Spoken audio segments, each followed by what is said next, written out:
আসসালামু আলাইকুম। চলে আসলাম ছোটোখাটো একটি নিউ ব্লগ নিয়ে। চলে যাচ্ছিলাম আজকে গ্রামের বাড়িতে, আমার আপুর বাসায়, মুন্সিগঞ্জে, বিক্রমপুর। ওইখানে একটি বিয়ের দাওয়াত আছে, ওইখানেই যাচ্ছিলাম। তো যাওয়ার কথা ছিল কালকে বৃহস্পতিবারে, ওই দিন হলুদ, কিন্তু আজান আজকে স্কুল থেকে এসেই কান্নাকাটি শুরু, এখনই নিয়ে যাবে, আজকেই যাব। তো চলে যাচ্ছিলাম, এই যে আজান হাই বলছে, আমরা ফেরি পার হচ্ছিলাম।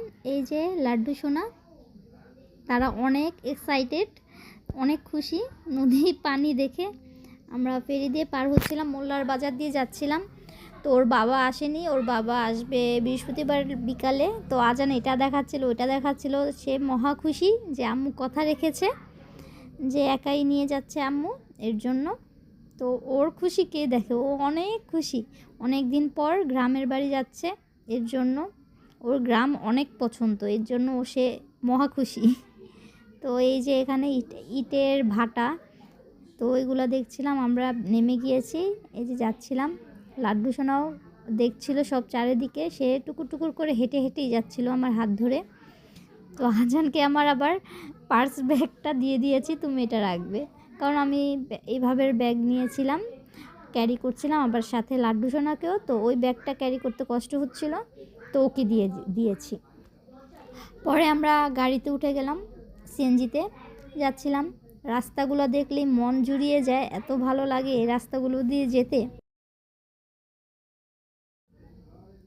রাস্তা দেখতে দেখতে চলে যাচ্ছিলাম। এই আঁকা বাঁকা রাস্তাগুলো দেখতে আমার প্রচুর পরিমাণ ভালো লাগে, গাছগুলো। তো শীতও ছিল প্রচুর, এই শীতের মধ্যেই যাচ্ছিলাম, দুজনকে একদম প্যাকিং করে নিয়েছি। তো তাড়াতাড়ি এসে পড়েছি আজকে, কোথাও গাড়ির জন্য দাঁড়াতে হয়নি, কোনো জ্যামও ছিল না। তো গ্রামে ভালোই শীত, এখনই দূরের জায়গাগুলো দেখা যাচ্ছে না কুয়াশার কারণে। তো দেখতে দেখতে আর বেশিক্ষণ লাগবে না আমাদের যেতে। অনেক দিন পর গ্রামের রাস্তাগুলোতে এসে অনেক ভালো লাগছিল।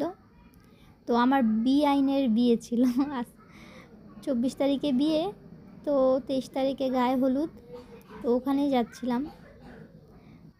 ছোটোখাটো গ্রামের বিয়ের ব্লগও দিব, চেষ্টা করব দেওয়ার। দেখতে দেখতে আমরাও এসে পড়েছি লাড্ডু সোনা, তো এই এক দৌড়। ভিডিওটা আজকের জন্য এ পর্যন্তই। আল্লাহ হাফেজ, বাই।